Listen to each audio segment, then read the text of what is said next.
Well, I got my drives tested finally, and it's time to build up some servers. And I've kind of started. I did test some of the drives in this server because I didn't want to wait for 3 rounds of drives in that desktop that I normally use for drive testing. But yeah, I've already done a little work.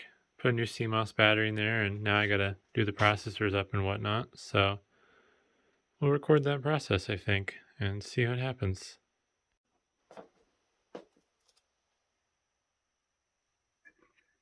Hmm.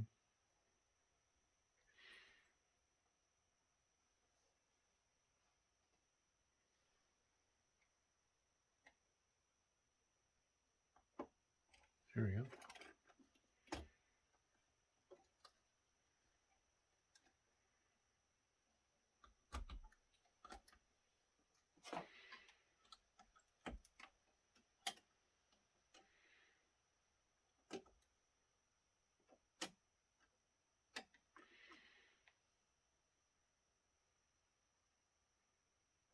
Oh, it's so hard to get these out of the socket.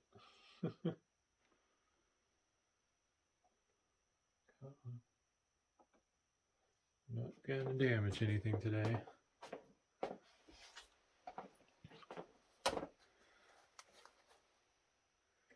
Ugh. These are really nice processors. This is what's going in there. E5 2680 V2, a pair of them. So it has some sticky stuff around the edges. I'm not sure why.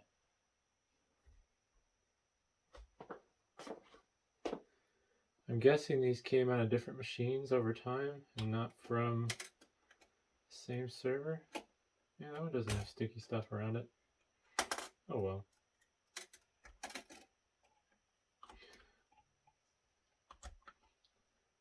I'm not even sure what the purpose of this is. Like it's double-sided tape that was used to hold a heatsink on or something. Probably came out of an HP. It's not going to hurt anything. It just looks gross.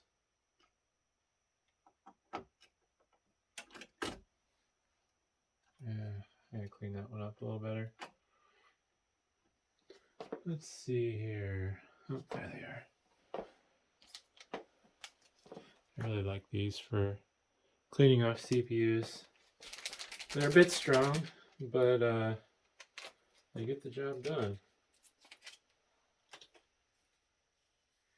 I forget what it says. I think they're 99% rubbing alcohol. More aggressive than my 91% that I buy in the bottles. Yep, got it all. No, I did not want to drop stuff in there. There we go.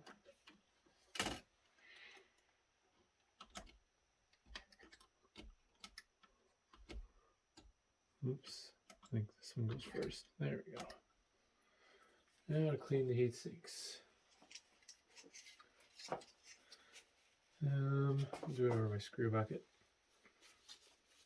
I might have to grab more of these.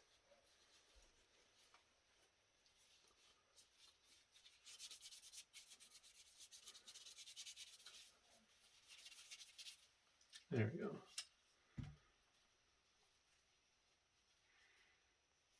Let's find a nice clean area. There we are. Just hoping until I need to use one of these wipes per server. So we'll see if we can accomplish that. There we go. Nice and clean. Now I gotta repaste.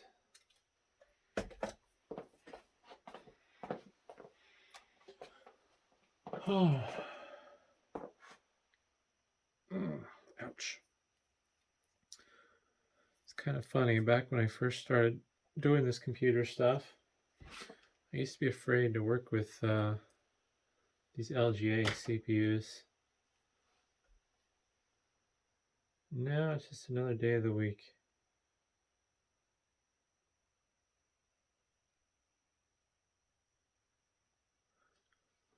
My patent pending squiggly lines.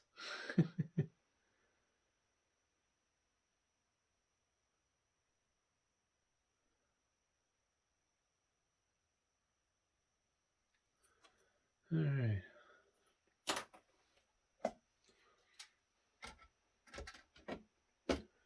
I will admit, I'm a sucker for these larger CPUs. They're kind of fun.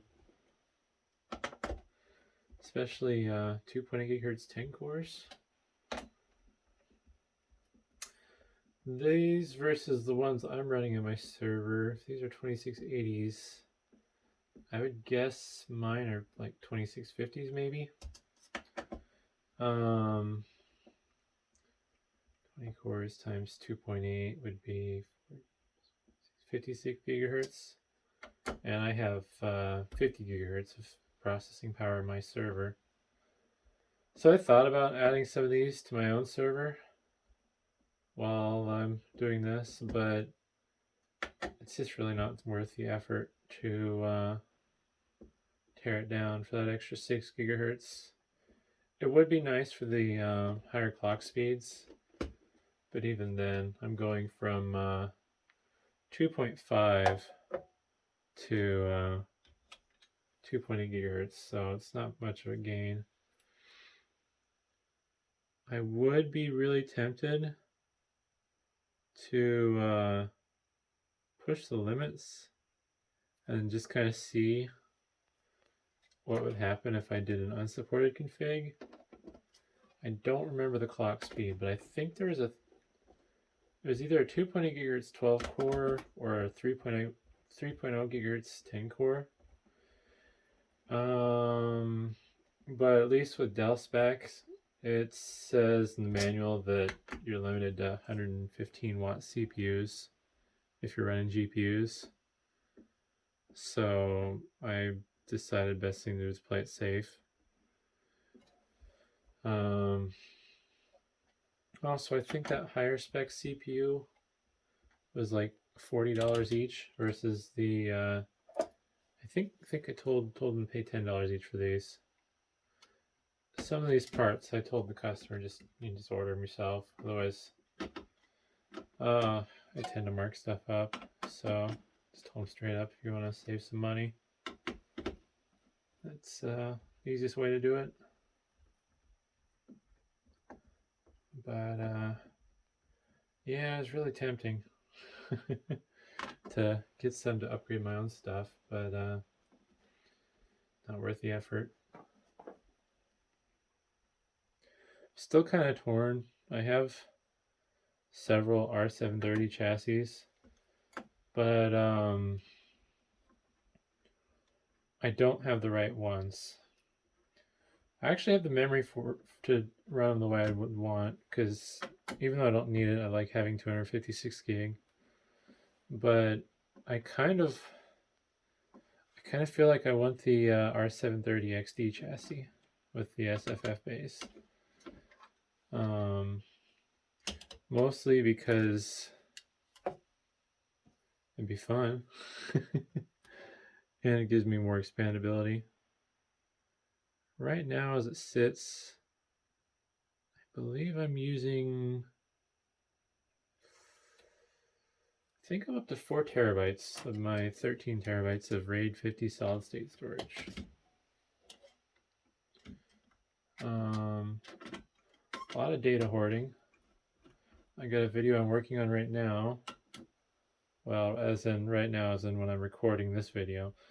I believe the time-lapse footage is about 40 gigabytes for like 5 hours with time-lapse. So, yeah, that's taking up a lot of storage. I have a few other time-lapse videos and stuff where I kept the originals, and then unfortunately, like all my time lapses, no matter how hard I try, I end up bending over and moving the camera. So really hating myself for recording the time lapses.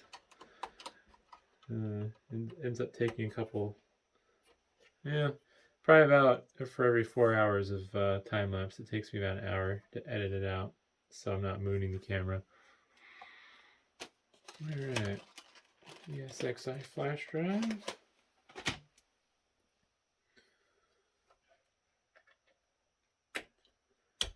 Yeah. So we've put a brand new Energizer battery in there.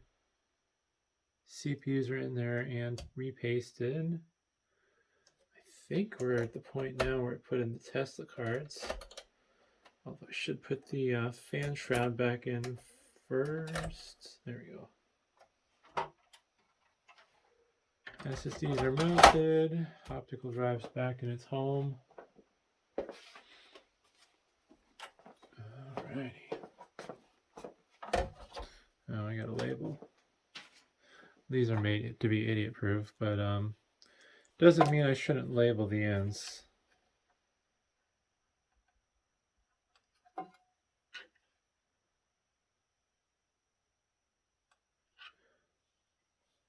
The goal is that they'll just never have to look at this again.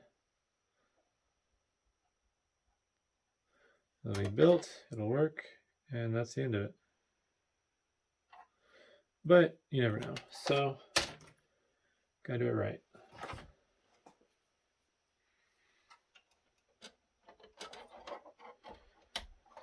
Oh, and then as of now, when I'm recording this video, it's been so busy. I don't know when the other videos for the other projects will come out. Recording the time lapse for my other video. Luckily, those don't take time. The editing does, so that's kind of a bummer. But I don't know. Don't really know what to say there. Alrighty.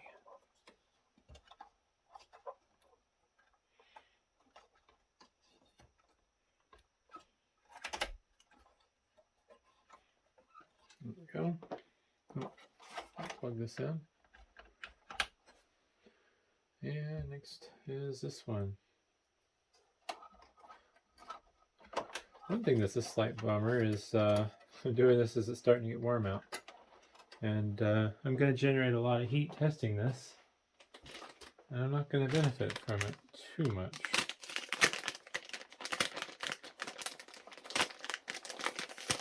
It's not going to hurt me though either, so kind of neither here nor there, I guess.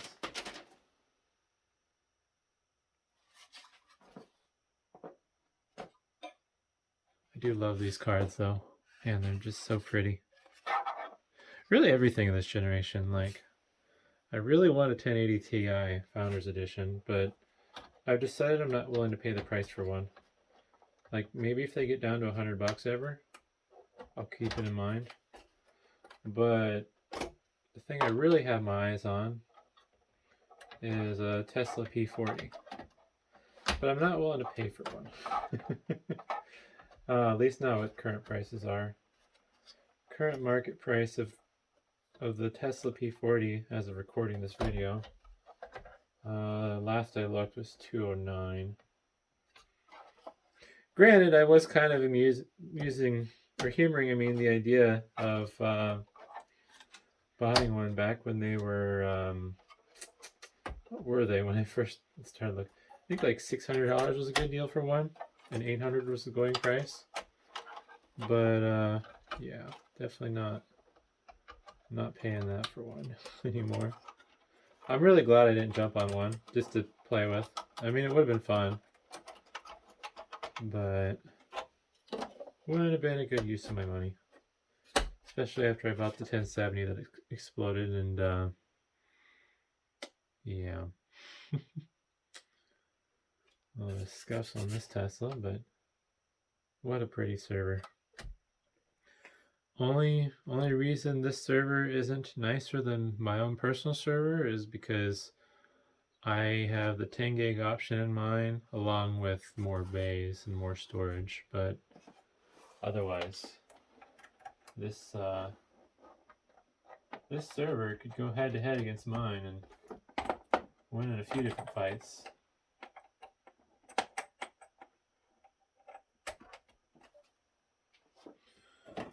Oh, righty.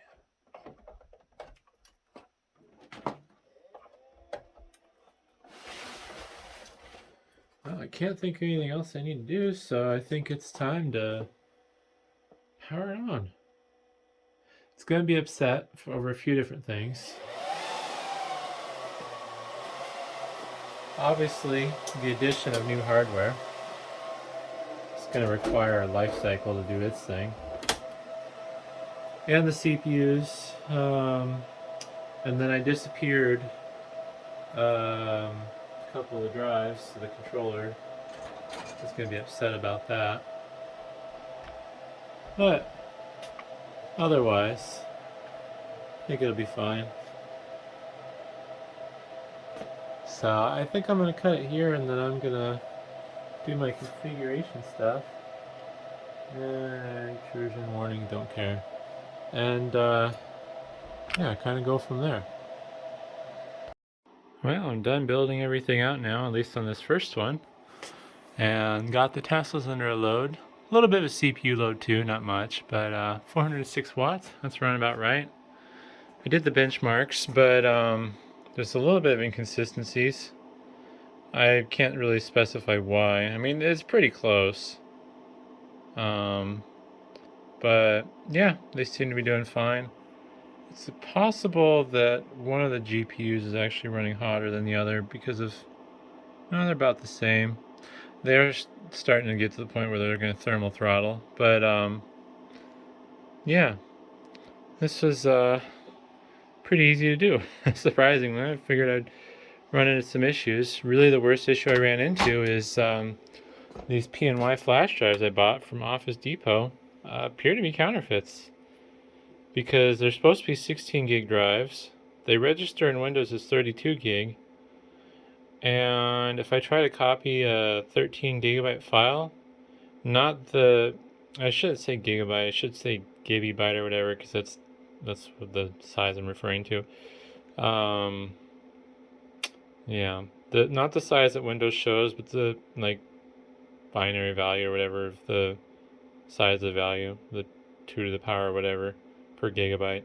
But anyways, yeah, so I can't copy a 13 gig file to one of these, which should be well within its capabilities. So I gotta return those, and then I'm gonna have to buy some other flash drives so I can do these two up.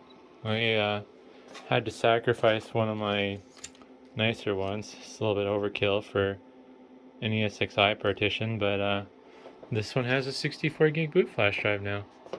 But yeah, now it's just up to my customer to reprovision these and set up any passwords and stuff the way they see fit, and good to go. Now I just gotta get 2 more done. But yeah, it was a fun project so far, and thanks for watching.